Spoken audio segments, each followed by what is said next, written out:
A veteran sat freezing in the snow, his hand trembling as he passed his last piece of bread to his starving German shepherd. The dog ate. He didn't. He just watched, eyes hollow, like something inside him had already gone quiet. People walked past. Some slowed. Some whispered. But no one stopped, because a man like him was easier to ignore than to understand. Winter had settled over the small railroad town of Red Willow, Colorado, with the patient cruelty of an old god who no longer needed to prove its power.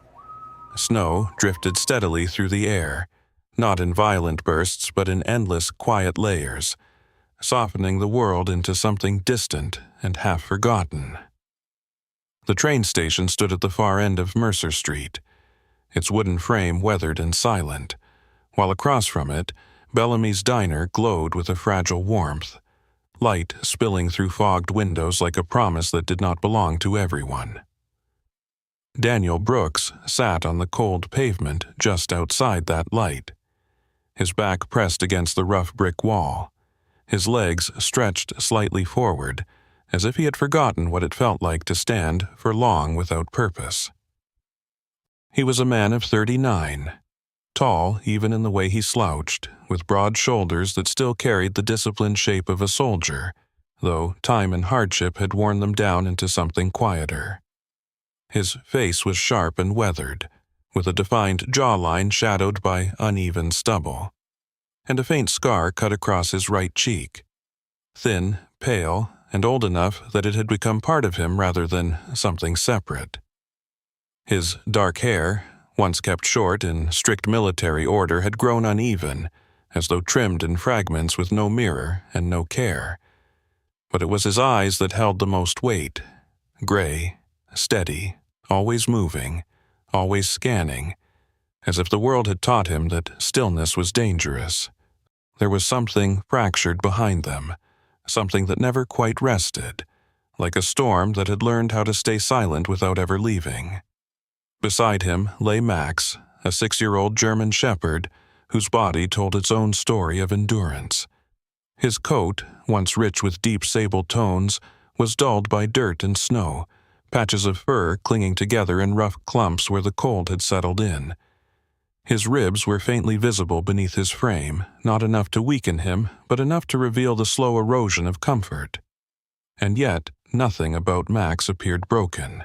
His ears stood alert, his posture steady, and his amber eyes moved with careful precision, watching the street, the diner door, and Daniel in equal measure. There was intelligence there and loyalty so deeply rooted it did not need to be shown. Daniel rested one gloved hand lightly against Max's neck. Not petting, not comforting, just contact, grounding himself in something real. In his other hand, he held a small paper bag, folded at the top and softened by moisture. He opened it slowly, as if delaying the inevitable, and pulled out the last piece of bread he had managed to find earlier that day.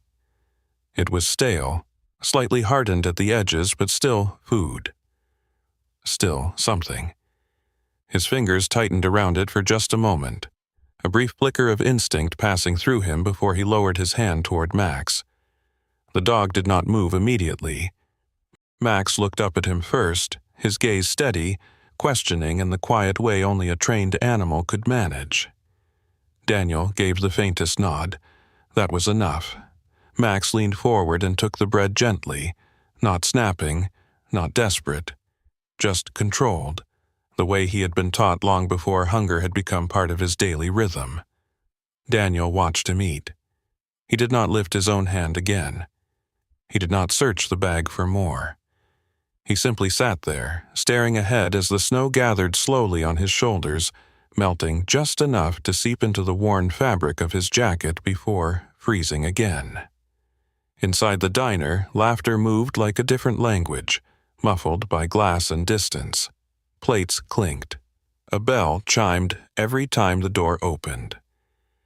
People lived their lives in there, warm, connected, unaware of the quiet figure just outside their reach.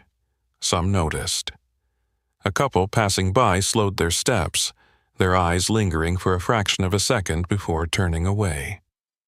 A man in a heavy coat glanced down at Daniel, his expression unreadable, then kept walking as if the moment had never happened. Daniel did not react.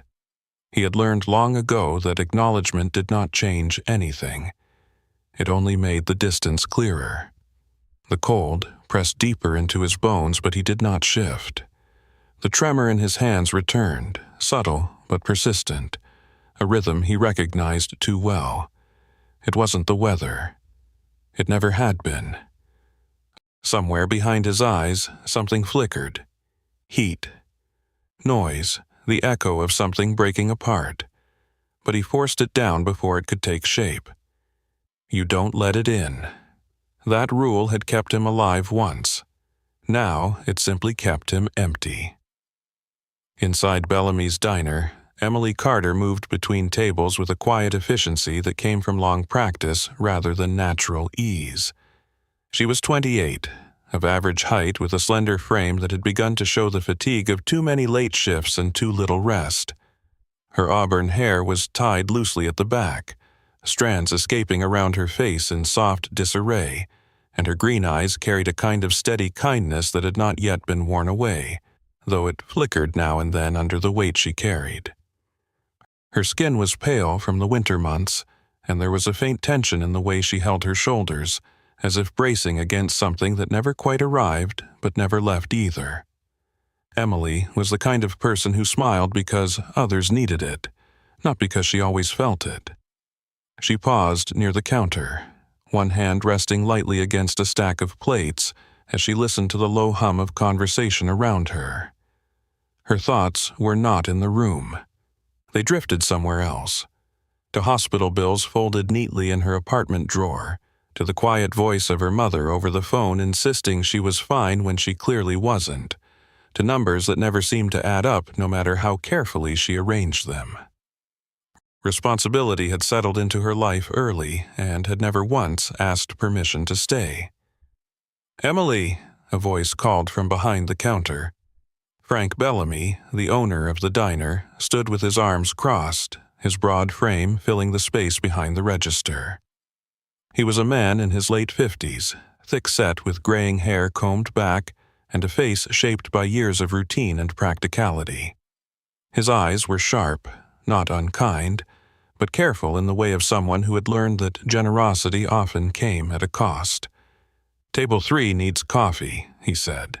Emily nodded, her smile returning automatically as she reached for the pot. "Got it." She moved again, carrying warmth from one table to another, refilling cups, clearing plates, offering small moments of comfort in a place designed to hold them. But as she passed the window near the entrance, something pulled her attention, not sharply, not urgently, but enough. Through the fogged glass, beyond the reflection of the diner lights, she saw him. Daniel, sitting alone in the snow. Still, unmoving except for the slow rise and fall of his breath. And beside him, the dog. For a moment, Emily didn't move. The world inside the diner continued around her. Voices, laughter, the scrape of chairs, but it all felt slightly distant, like sound traveling through water. She watched as the dog finished the bread. She watched as the man did nothing, and something in her chest tightened, not out of pity, not exactly, but recognition of a kind she couldn't fully explain. People walked past him, she had seen it. Everyone had. That was how it worked. You noticed, and then you moved on. That was the rule. That was the safe choice. Emily stood there a second longer than she should have. Then another, and for the first time in a long while, she didn't look away. The night had deepened, and the snow no longer fell in gentle silence but in thicker, heavier waves, as if the sky itself had grown tired of restraint. The wind carried it sideways now, brushing against the diner windows and hissing softly along the edges of the street, turning the world outside into something blurred and uncertain. Inside Bellamy's diner, warmth held its fragile ground, but near the door, where the glass met the cold, A thin boundary remained between two entirely different worlds. Emily Carter stood there longer than she should have, her hand resting lightly against the edge of the counter, her breath shallow though she didn't realize it. The image of the man outside, Daniel, had not left her. It lingered, quiet but insistent, like a thought that refused to fade just because it was inconvenient. She had seen people like him before. Everyone had. But something about the way he had given the bread to his dog first, the way he hadn't even considered eating it himself, had shifted something small and stubborn inside her. Not pity, not curiosity. Something closer to recognition. Behind her, Frank Bellamy wiped down the counter with slow, deliberate movements, his thick hands pressing firmly into the cloth as if he could smooth the world into something more predictable. He glanced toward Emily without turning his head fully, his voice low but edged with familiarity. "Don't start something you can't finish," he said. Emily turned slightly, her brow tightening just enough to show she understood exactly what he meant. "I'm just stepping outside for a minute," she replied. Frank exhaled through his nose, not quite a sigh, not quite approval. "People like that don't want help," he said, his tone not cruel, just certain. "Or they do, but not the kind you can give." Emily didn't answer. Because maybe he was right, or maybe he wasn't, and she was too tired to accept that certainty without question. She moved toward the kitchen instead, her steps steady, her decision already made before she allowed herself to name it. The smell of food hit her immediately. Eggs, bacon, something fried in butter. Warm and grounding in a way nothing outside could be. She reached for a clean plate, her fingers moving with practiced ease, but there was a slight tension now, a hesitation that hadn't been there before. From the far end of the counter, a voice spoke quietly. "You saw him too." Emily turned her head. Mrs. Eleanor Harper sat alone at her usual table near the window, her small frame wrapped in a dark wool coat that she never quite took off, even indoors. She was well into her 80s, her silver hair neatly curled close to her head, her skin pale, but marked with the soft lines of a long life rather than the sharpness of regret. Her eyes, a faded blue, held a clarity that had not dimmed with age. There was a steadiness in her presence, something that suggested she had already seen most of what the world could offer, and had chosen to remain gentle anyway. Emily gave a small nod. "Yeah." Mrs. Harper's gaze drifted briefly toward the window, though the snow had blurred most of what lay beyond it. "Reminds me of someone," she said softly, more to herself than to Emily. Emily hesitated, then asked, "Someone you knew?" Mrs. Harper smiled faintly, the kind that didn't quite reach her eyes but didn't need to. "My son," she said. "He came back from the war different. Sat like that sometimes, like he was waiting for something he couldn't name." Emily swallowed, the weight of the words settling quietly between them. "Did he get better?" she asked. Mrs. Harper's smile faded just slightly, though her voice remained calm. "Some days," she said. "Other days he just needed someone to sit with him. That was all. No lesson, no instruction, just a truth offered without expectation." Emily looked down at the plate in her hands. Eggs, toast, a slice of ham. Simple food. Ordinary. But tonight, it felt like something else. She added a second piece of toast without thinking, then paused.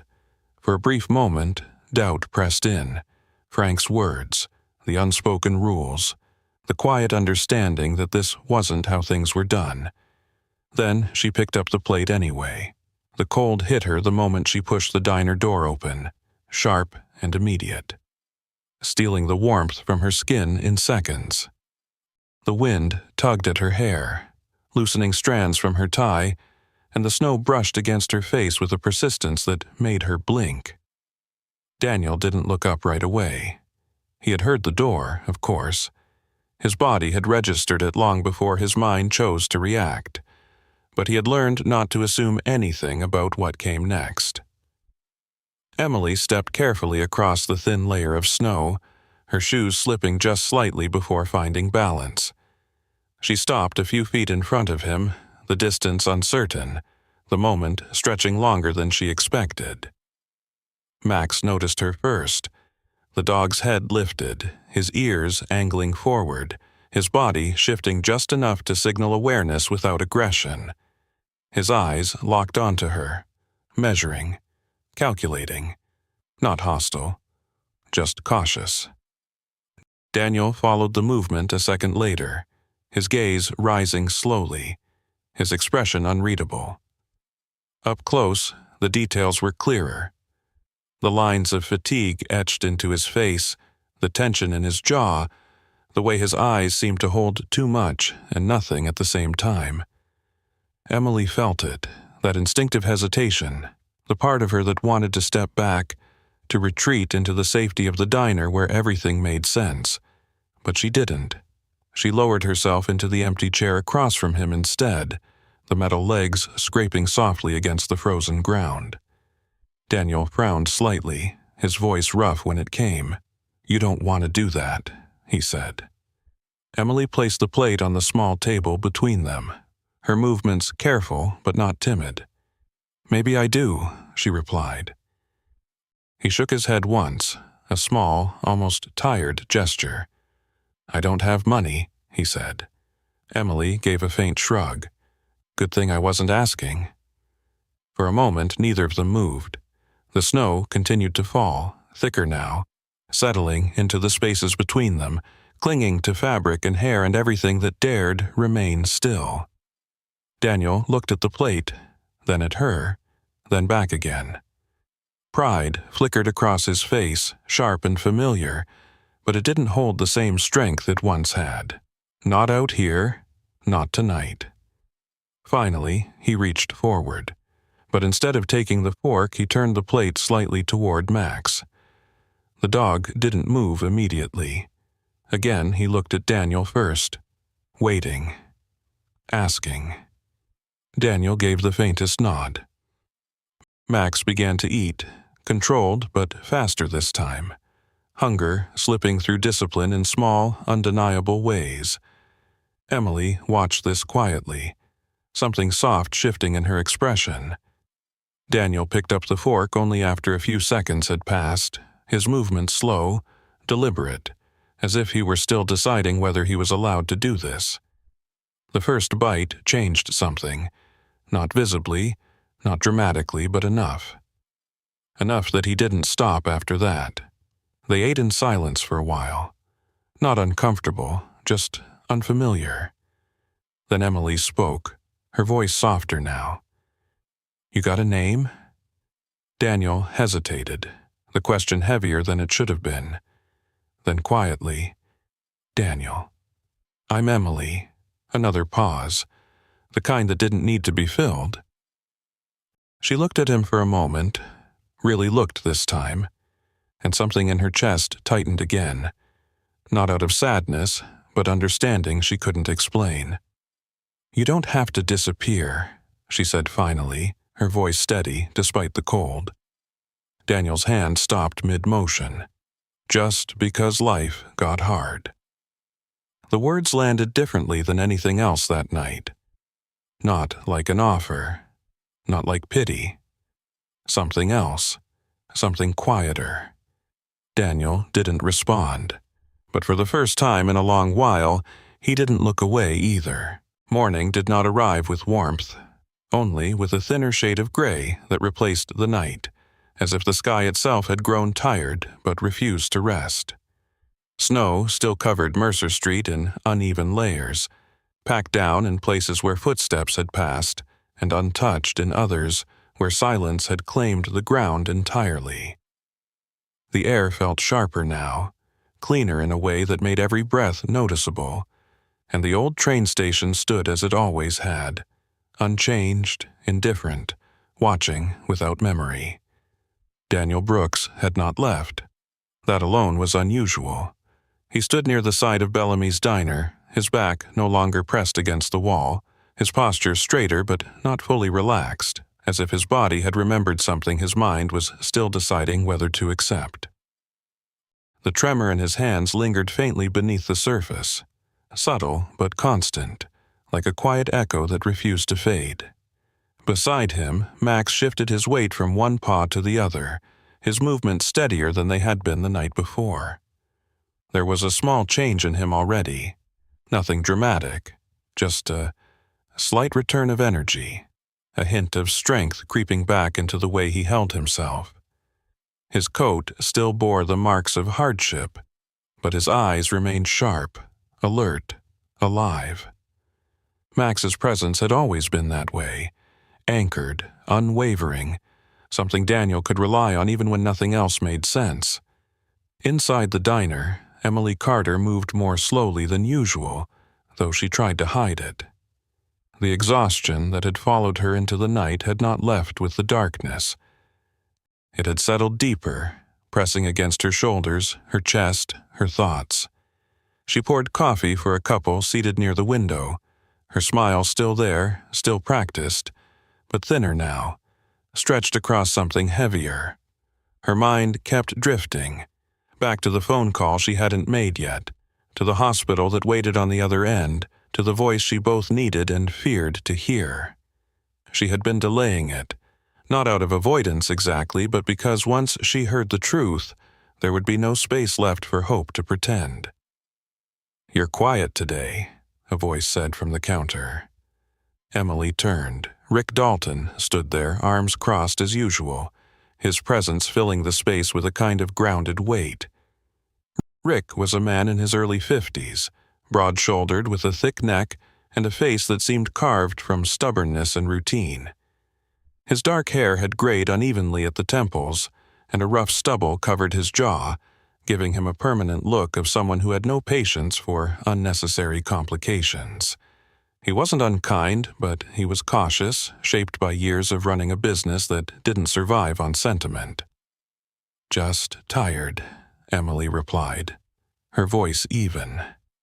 Rick studied her for a moment longer than necessary, then nodded once. "Don't let it get ahead of you," he said. It wasn't advice. It was something closer to warning. Emily nodded back, though she didn't fully understand what he meant, or maybe she did and just didn't want to admit it.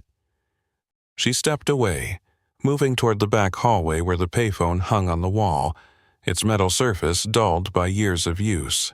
She paused before picking it up, her fingers hovering for just a second. Then she dialed. The line rang longer than she expected. Each second stretched, tightening something in her chest. When the voice finally answered, it was calm, professional, detached. "County General Hospital." Emily swallowed. "Hi, I'm calling about Margaret Carter," she said, her voice softening without permission. There was a pause. The sound of keys tapping lightly in the background. One moment. Emily closed her eyes briefly, leaning her head against the wall as she waited. The voice returned, quieter this time. "Your mother's condition has worsened," the nurse said gently. "The surgery we discussed, it needs to happen soon." Emily's grip tightened on the receiver. "How soon?" "Within the week, ideally." The words settled heavily, final in a way that left no room for delay. "And the cost?" Emily asked, though she already knew the answer wouldn't change. The number came, precise and unyielding. It was more than she had, more than she could gather in time. "We'll do what we can," the nurse added, but Emily had heard that phrase before. It meant help, but not enough. She thanked her quietly, hung up, and stood there for a moment without moving. The hallway felt smaller now, the air heavier. For a brief second, she allowed herself to feel it fully, the fear, the pressure, the helplessness that came with loving someone you couldn't save on your own. Then she straightened, because she didn't have the luxury of falling apart. Not yet. Outside, Daniel sat again, this time on the wooden bench near the diner's entrance. The snow had been cleared just enough to make space, though patches of ice remained beneath his boots. Max lay at his feet, his head resting lightly against Daniel's leg, eyes half closed but never fully asleep. Daniel stared out at the street, his gaze distant, unfocused in a way that suggested he wasn't seeing what was in front of him. The door opened and Emily stepped out, the cold hitting her like a sharp reminder of where she was. She hesitated only slightly before walking toward him. "You're still here," she said. Daniel glanced up, his expression unreadable. "Yeah." She sat down beside him this time, not across, the distance between them smaller, less formal. For a while, neither of them spoke. The silence felt different now, less guarded, more possible. "You ever think about leaving?" Emily asked after a moment. Daniel let out a quiet breath, something almost like a laugh, but without humor. "All the time," he said. "Just never figured out where to go." Emily nodded slowly, understanding more than she wanted to. "What happened?" she asked. The question hung there, heavier than the cold. Daniel didn't answer right away. His fingers tightened slightly against his knee, the tremor returning just enough to notice. For a moment it looked like he might shut down again, retreat into that place where nothing could reach him. Then Max shifted, pressing his head more firmly against Daniel's leg. The contact was small but deliberate, grounding. Daniel exhaled slowly. "I was Army," he said finally. "2 tours overseas." His voice was steady, but there was something beneath it, something controlled, held back. "You think you're ready for it. You train, you prepare, you tell yourself it's just another job." His gaze drifted, not to the street, but somewhere far beyond it. "But it doesn't stay there." He tapped his temple lightly. "It comes back with you." Emily didn't interrupt. She didn't need to. "Noise," Daniel continued. "Faces. Things you don't forget, no matter how hard you try." His jaw tightened. "Didn't sleep much after that. When I did, it wasn't rest." He paused, swallowing once before continuing. "My wife tried. God, she tried." His voice softened there just slightly. "But there's only so long someone can live with a ghost." Emily felt something tighten in her chest. "She left?" Daniel nodded once. "Can't blame her." He leaned forward slightly, elbows resting on his knees. "After that, everything else just kind of followed." His words were simple, but the weight behind them wasn't. Job lost, direction gone, the slow unraveling of a life that had once made sense. Emily looked at him differently now. Not as someone broken, but as someone who had been carrying too much for too long. "Daniel," she said quietly. He glanced at her. "You said your name was Daniel." He held her gaze for a second, something shifting behind his eyes. "Yeah," he said, but it sounded different this time, more certain. As if saying it out loud again meant something he hadn't expected. As if, for the first time in a long while, he was choosing to exist instead of just endure.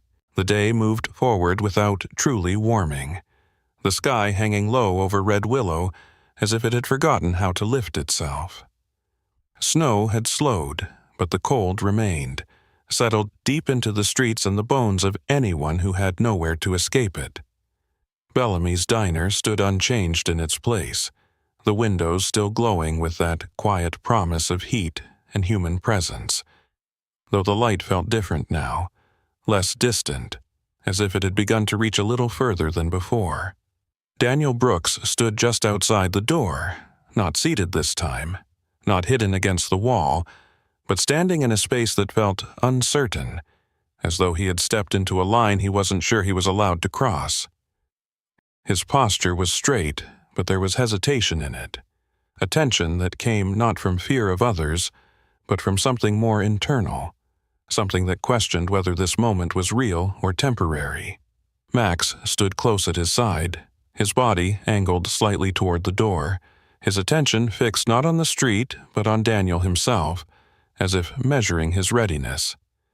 The dog's condition had improved just enough to notice. His stance firmer, his movements more responsive, but his instincts remained unchanged, always alert, always present, a silent anchor in a shifting world.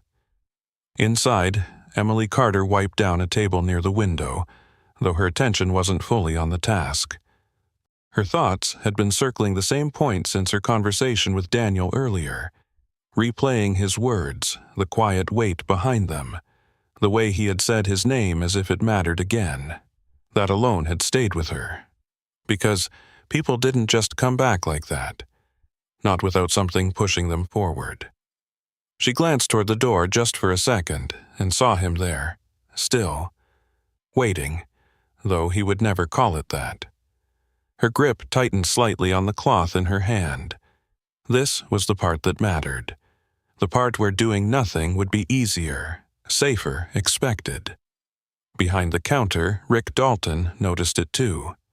His eyes flicked toward the door, then back to Emily, his expression tightening in a way that suggested he already knew what she was about to do.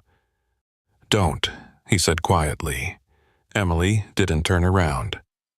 "I'm not asking you for permission," she replied, her voice calm but firmer than before. Rick let out a slow breath, setting the mug in his hand down a little harder than necessary. "You don't know him," he said. "I know enough," Emily answered. She turned then, meeting his gaze directly. There was no defiance in her expression, just certainty, the kind that didn't need to raise its voice. Rick studied her for a long moment. He had seen that look before, not often, but enough to recognize it. It was the look of someone who had already decided, someone who would follow through regardless of the outcome. And Rick had learned, over years of running the diner, that arguing with that kind of certainty rarely ended well. "One condition," he said finally. Emily waited. "If he steps out of line, he's gone. No discussion."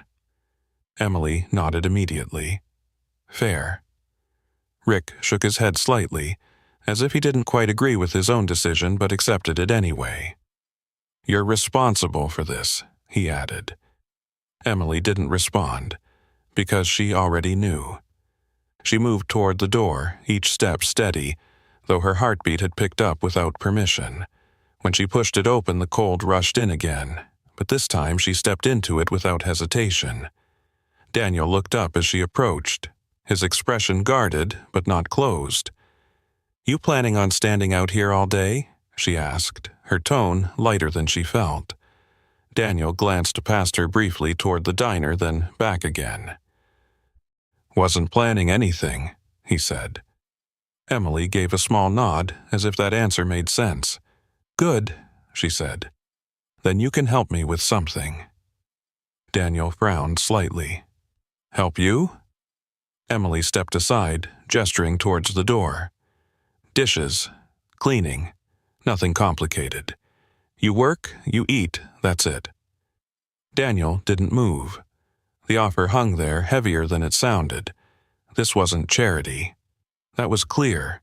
But it also wasn't something he was used to accepting. Not anymore.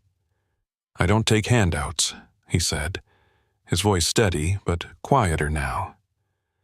Emily met his gaze without hesitation. "Then don't," she replied. "Earn it." For a moment, the world seemed to narrow to that single choice. Daniel looked at the door again, at the light spilling out onto the snow, at the warmth that waited just beyond it. Then he looked down at Max. The dog's ears twitched slightly, his body still, his gaze fixed on Daniel with that same steady awareness. Waiting. Not pushing. Just there. Daniel exhaled slowly. Then he stepped forward. The moment he crossed the threshold, everything changed. The warmth hit him first, sharp, immediate, almost overwhelming after the cold. It seeped into his clothes, his skin, his lungs, making his chest tighten in a way that had nothing to do with discomfort. The sounds followed, voices, movement, the quiet rhythm of a place that functioned without him. A few heads turned, not many, but enough. Conversations dipped slightly, then resumed, the room adjusting to his presence in that subtle way people did when something unfamiliar entered their space. Daniel ignored it. He had learned how. Max stayed close, his paws silent against the worn floor, his body moving with practiced discipline. From her table near the window, Mrs. Eleanor Harper watched everything with quiet attention. Her eyes moved from Daniel to Emily, then back again, and something in her expression softened in a way that suggested recognition rather than surprise. When Emily passed by her, Mrs. Harper reached out gently, her fingers brushing against Emily's wrist. "You did right," she said softly. Emily hesitated. "I don't know that yet," she admitted. Mrs. Harper smiled faintly. "Sometimes you don't need to know," she replied. "Sometimes you just need to do." Emily nodded slowly, though the weight of the words stayed with her. In the back kitchen, the sink was already full, plates stacked high, utensils scattered, the kind of work that required patience more than skill. Rick stood near the doorway, arms crossed, watching Daniel with the same careful attention he gave everything unfamiliar. "You know how to wash dishes?" he asked. Daniel met his gaze evenly.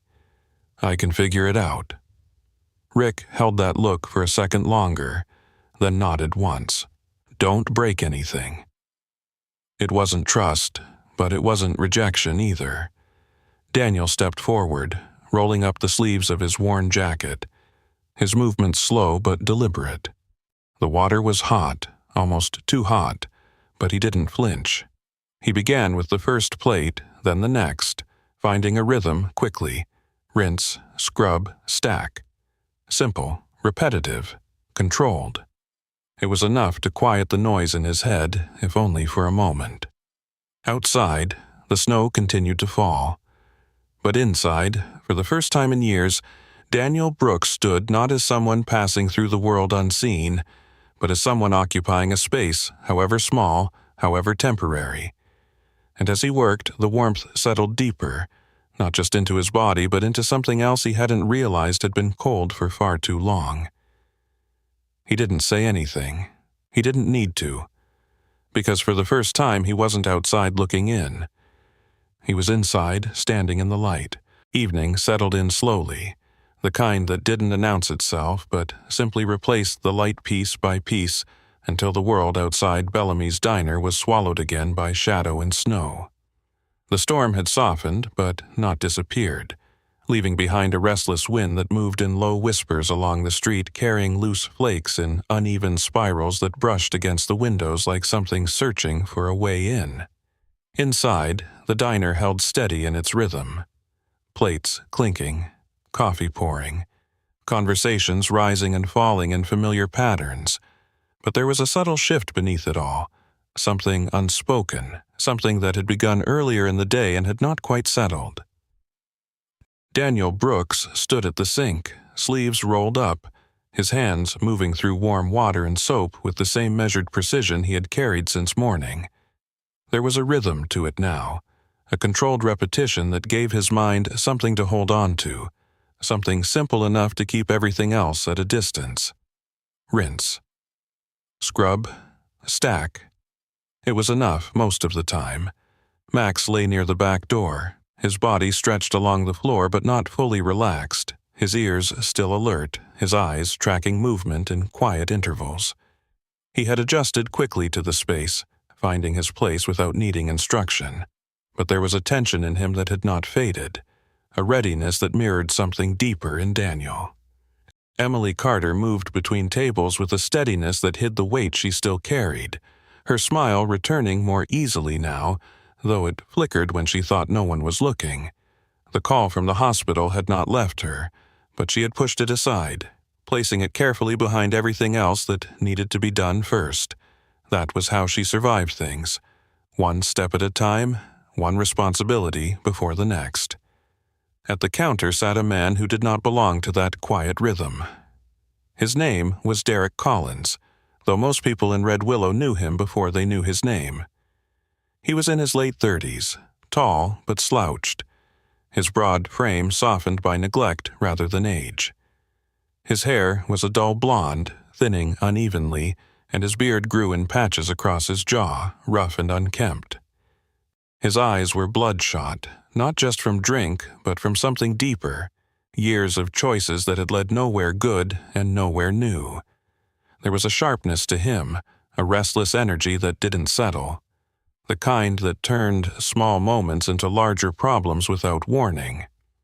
Derek had once worked construction in town, long enough to build a reputation for strength and reliability, but a fall from a scaffold 2 years ago had left him with a lingering injury and a bitterness he never quite learned to carry quietly. Since then, he had drifted, job to job, bottle to bottle, until even that structure had fallen away. Tonight, he was already drunk when he walked in, the cold clinging to his coat, the smell of alcohol following him like a second presence. Rick Dalton noticed him immediately, his shoulders tightening just slightly as Derek took a seat at the counter. "Just coffee," Rick said, before Derek could speak, his tone firm but controlled. Derek let out a low laugh, the sound hollow. "Relax, Rick," he said, his voice thick, uneven. "I'm not here for trouble." But there was something in the way he said it that suggested the opposite. Emily approached the counter cautiously, her movements slower, her tension sharper. "Coffee?" she asked, her voice polite, neutral. Derek looked at her then, really looked, his gaze lingering longer than it should have. "Sure," he said, leaning back slightly. "You always this nice, or just for me?" Emily didn't react. She poured the coffee, placed it in front of him, and stepped back. That should have been the end of it.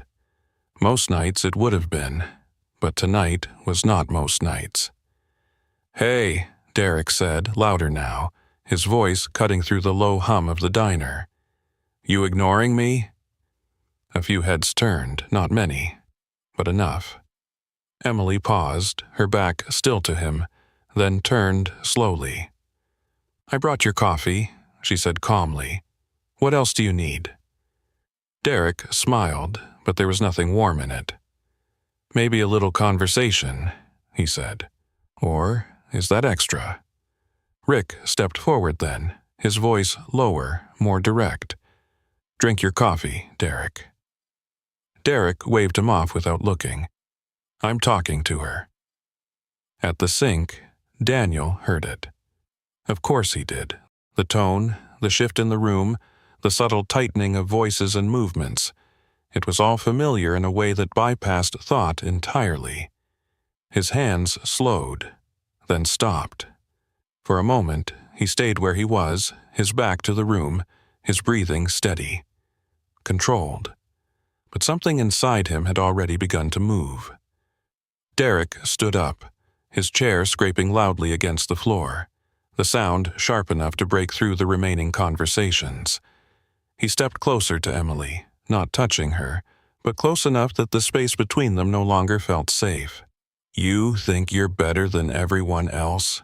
he said, his voice rising slightly. Emily didn't step back, but her shoulders tightened. "I think you should sit down," she replied, her voice still calm but thinner now. That was enough. Something in Derek's expression shifted, irritation flaring into something sharper. He reached forward, not striking, not yet, but crossing a line that didn't need to be explained. Daniel moved before the thought fully formed. 2 steps. Fast. Controlled. His hand closed around Derek's arm, gripping tight enough to stop the movement instantly. The room went silent. Derek turned, surprise flashing across his face before anger replaced it. "Let go," he snapped. Daniel didn't respond. His grip tightened slightly. His eyes had changed. Not wild, not unfocused, but distant in a different way. Focused somewhere else. Somewhere louder. The diner disappeared. The walls, the voices, even the cold.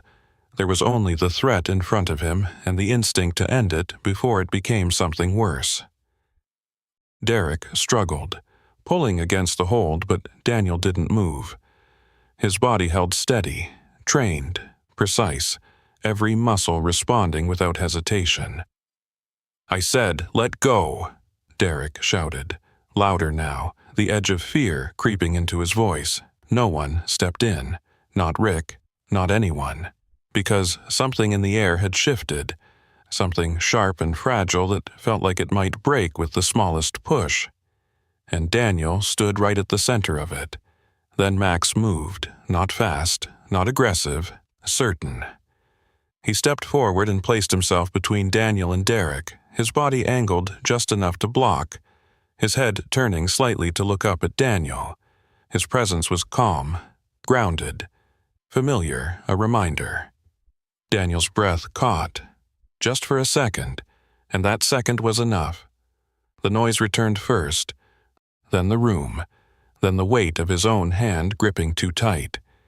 His grip loosened before he fully realized he had made the choice.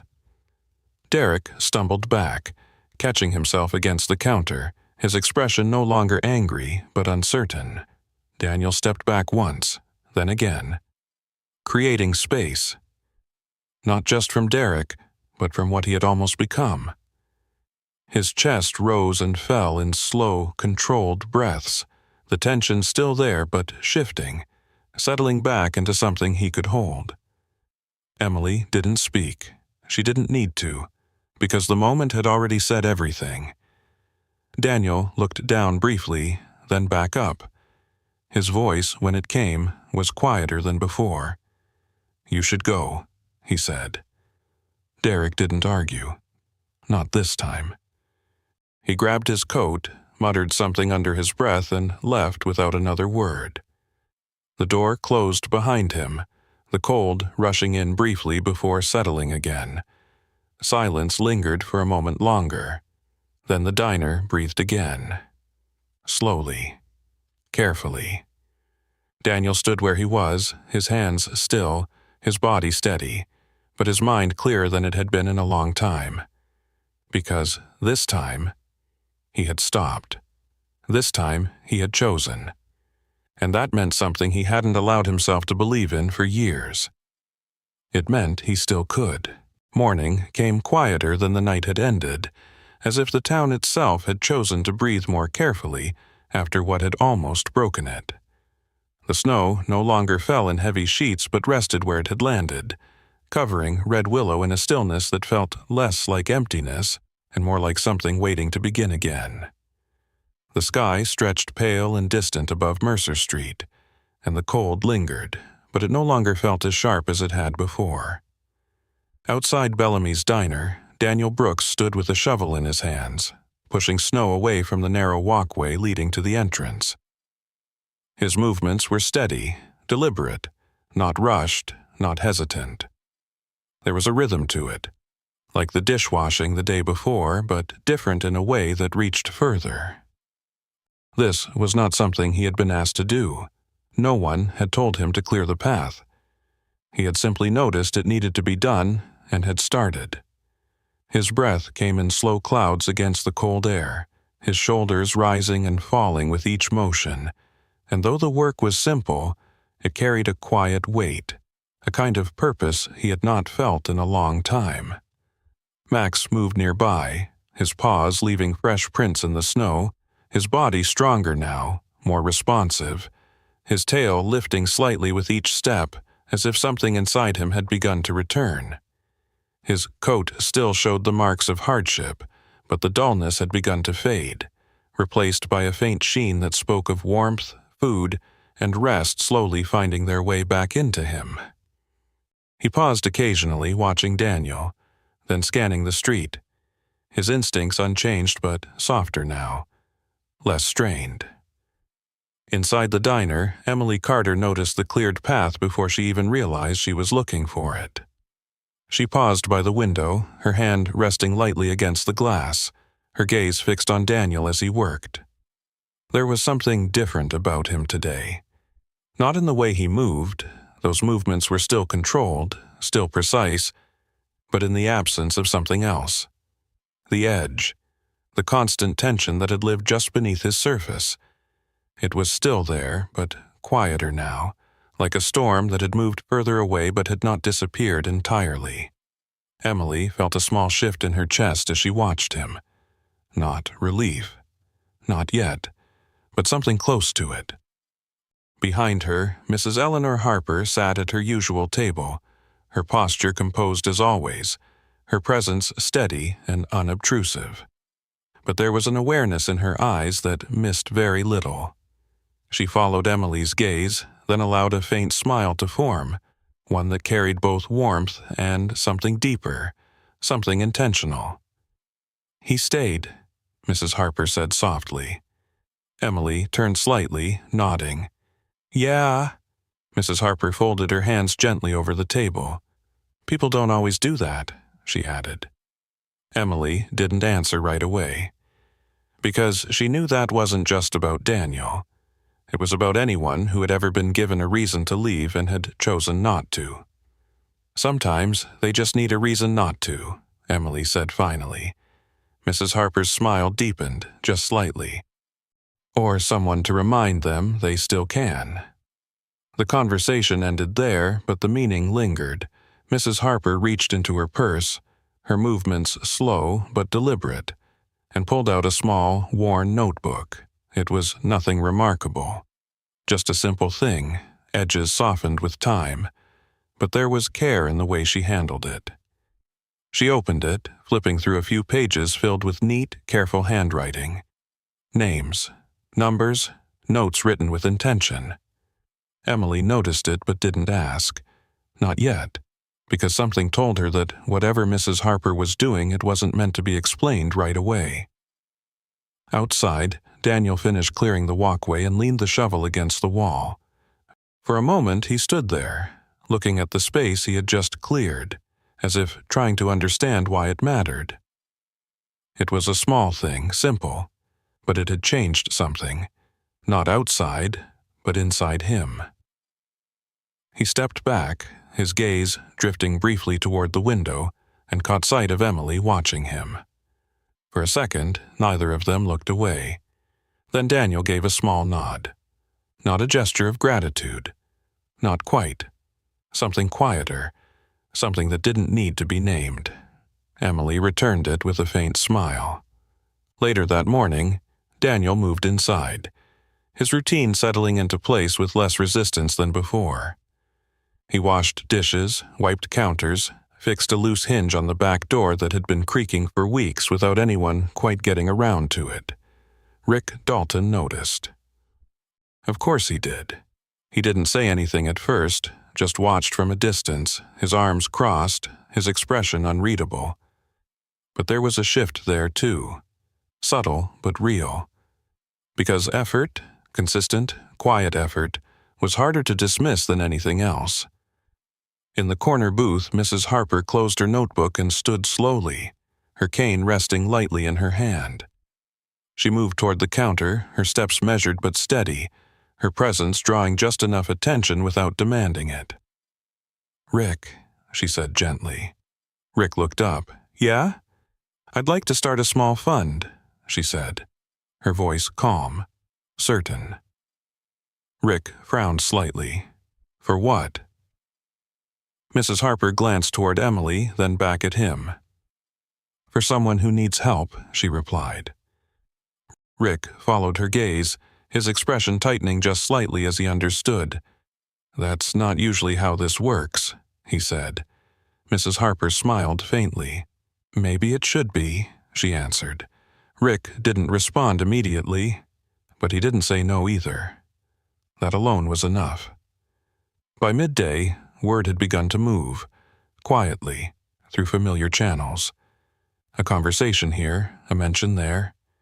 Mrs. Harper spoke to people she knew, people who trusted her, people who remembered her kindness long before they understood it.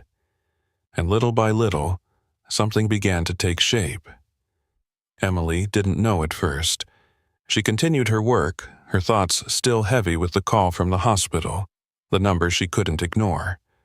But as the hours passed, something shifted. A man at the counter left a few extra dollars. A woman at a table asked a quiet question, then nodded, her expression thoughtful. It didn't make sense, not yet, until the phone rang. Emily answered it without thinking, her voice steady out of habit. "Bellamy's Diner." There was a pause. Then a voice she recognized. "Emily, this is County General." Her heart tightened instantly. "Yes," she said, her voice softer now. "We've received a partial payment toward your mother's surgery," the nurse said. "It's not the full amount yet, but it's enough to schedule the procedure." Emily froze. For a moment, the world around her faded. The voices, the movement, the sound of dishes. I don't understand," she said quietly. "Neither do we," the nurse replied gently. "But it's there." Emily's hand trembled slightly as she held the receiver. "Thank you," she whispered, though she didn't know exactly who she was thanking. When she hung up, she stood there for a second, her breath unsteady, her thoughts catching up slowly. Then she turned. Mrs. Harper sat at her table, watching her with that same quiet understanding. Emily didn't need to ask. She knew, and in that moment something inside her shifted. Not just relief, but something deeper, something that felt like hope, fragile but real. Outside, the snow remained. The cold still lingered, but inside Bellamy's Diner, something small had begun to change. And sometimes that was how healing started, not with grand gestures but with quiet choices, made one after another until they became something more. The afternoon carried a quiet tension that did not belong to the weather, though the sky above Red Willow remained a muted gray, stretched thin over the town like a held breath. The snow had stopped for now, leaving behind a landscape that felt suspended between stillness and motion, as if something unseen had paused the world just long enough for decisions to take shape. Inside Bellamy's Diner, the warmth continued to hold, but there was a different energy beneath it now, something subtle yet persistent, like the echo of a question that had not yet been asked out loud. Daniel Brooks stood near the back counter, drying his hands with a worn cloth, his movements steady but slower than usual, his thoughts not entirely present in the task before him. Over the past days, the routine had begun to settle into him, the simple repetition of work, the quiet rhythm of purpose, the presence of people who no longer looked through him as if he didn't exist.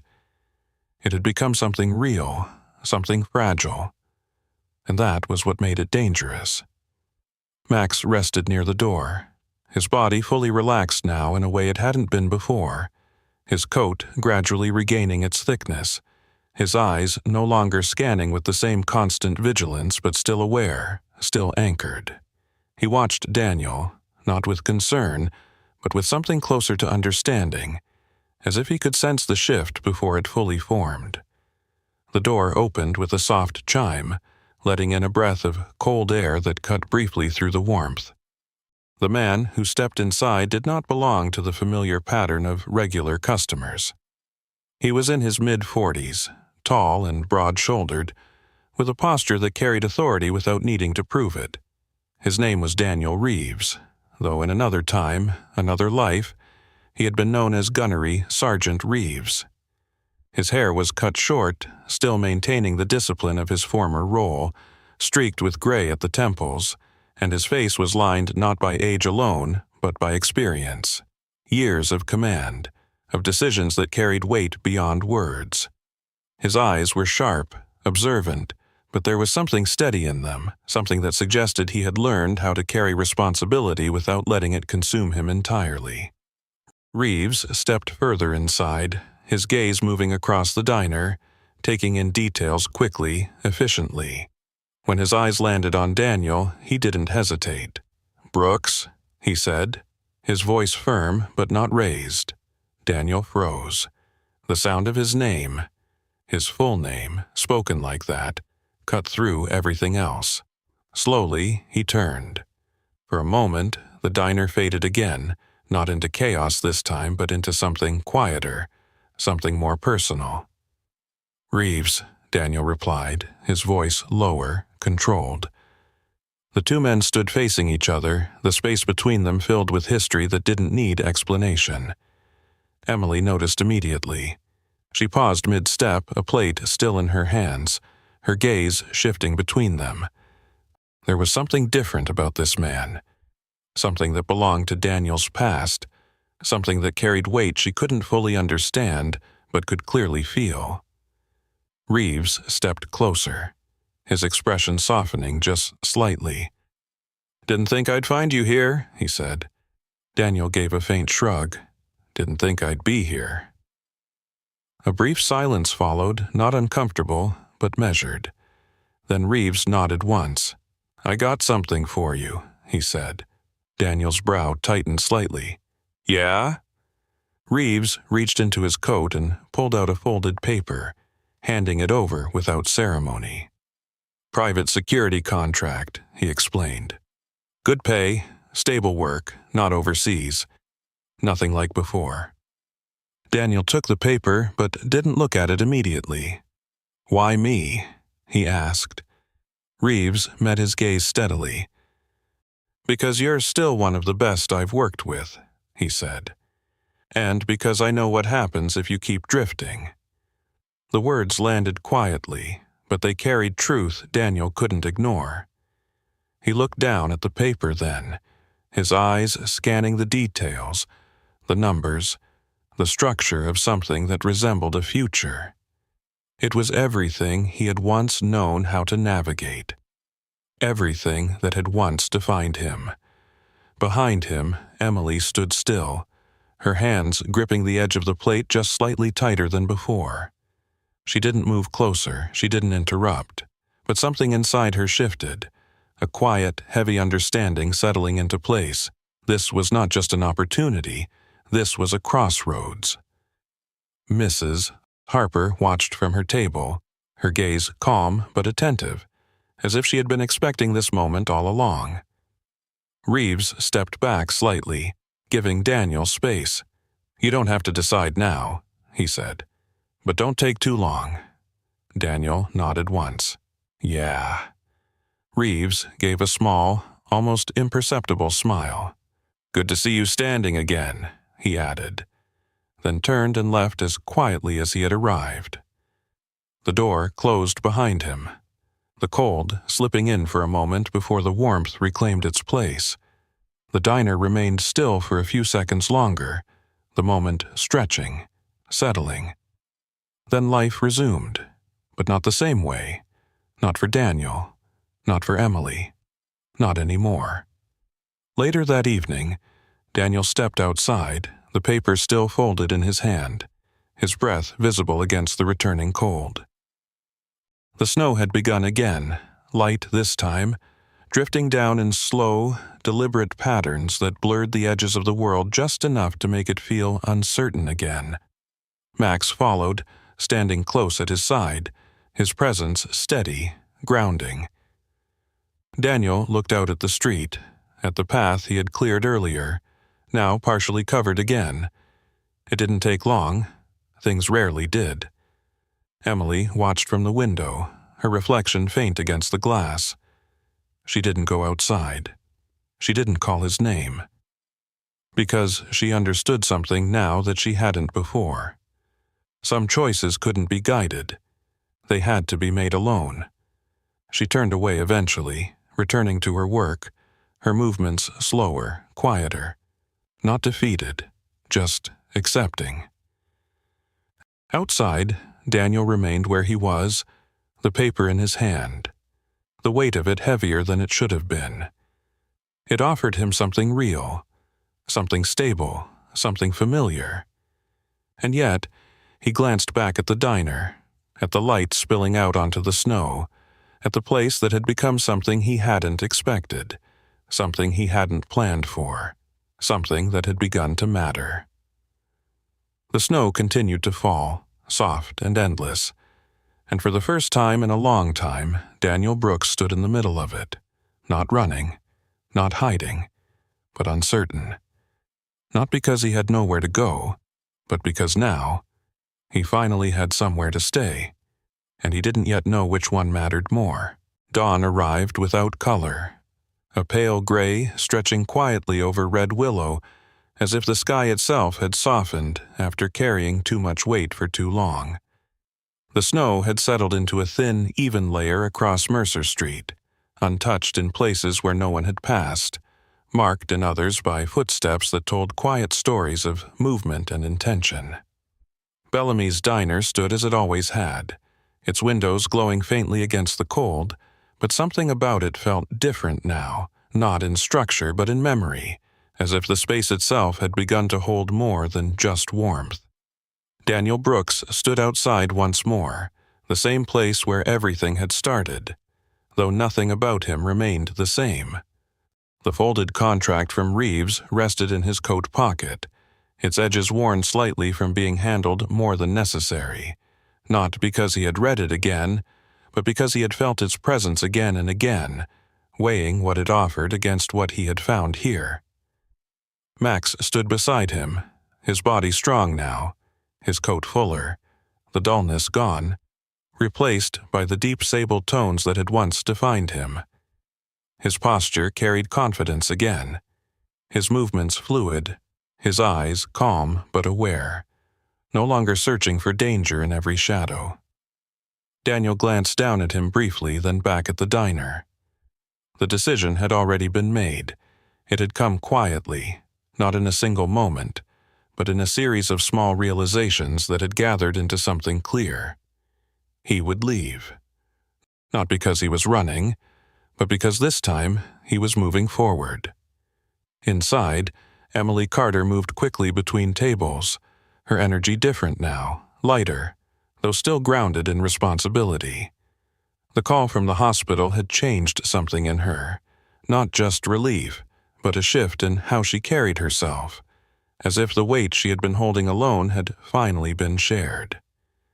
Her mother's surgery had been completed successfully the night before. The relief had come in waves. First disbelief, then gratitude, then something quieter that settled deeper than either. She had wanted to tell Daniel immediately, had planned to, but when she looked toward the door that morning, he wasn't there. Mrs. Harper sat at her usual table, her presence unchanged, her posture steady as always. She had known before Emily said anything, not the details, not the timing, but the outcome. Because she understood something that others often missed.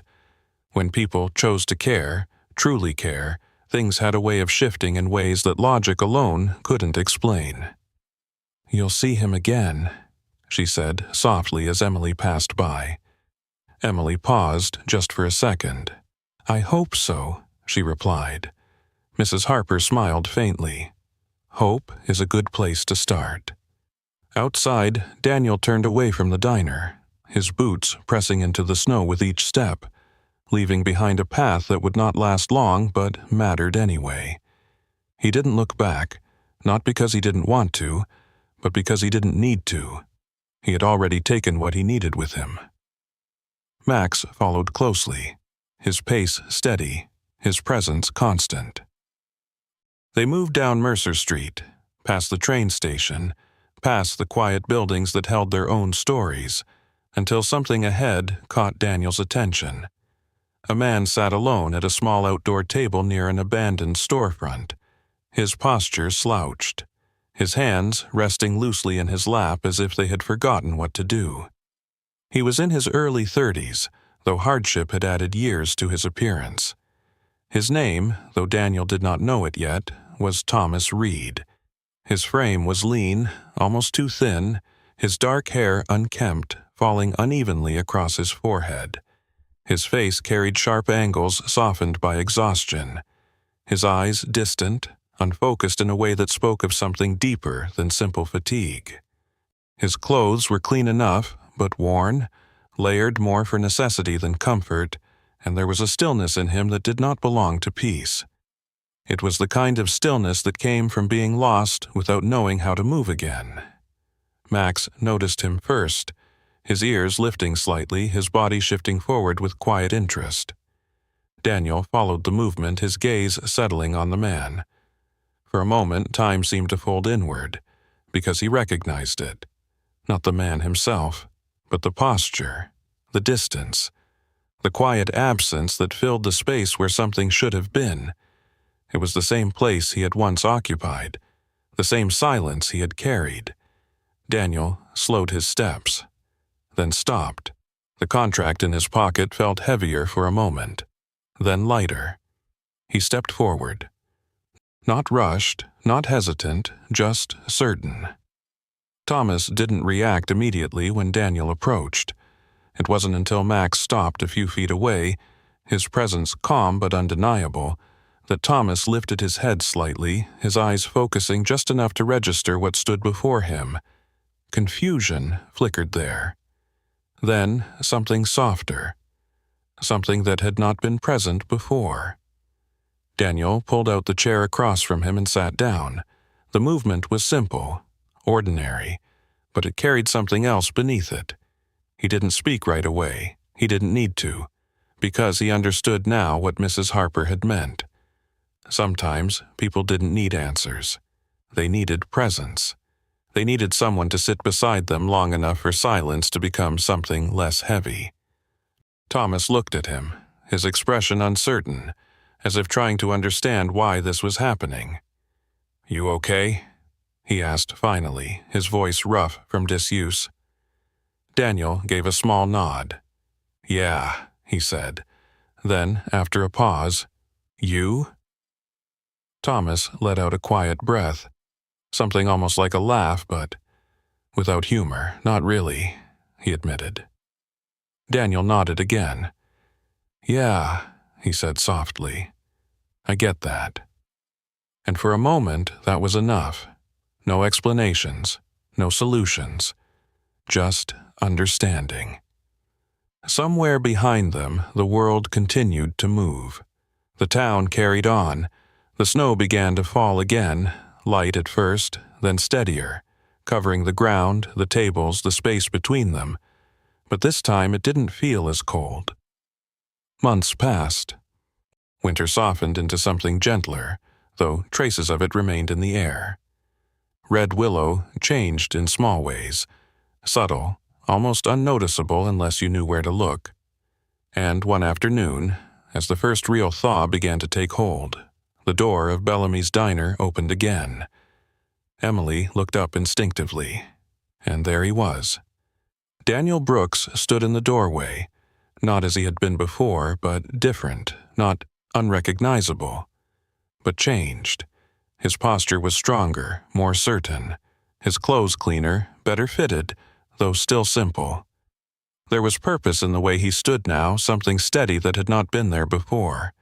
And beside him, Max stepped forward, his tail moving once, then again, more freely than it ever had. Emily didn't move at first. She didn't need to, because the moment spoke for itself. Then she smiled, not the practiced smile she gave customers, something real, something earned. Daniel returned it just slightly. Outside, the snow began to fall again, soft and quiet. But this time it did not carry the same weight, because now no one stood alone in it.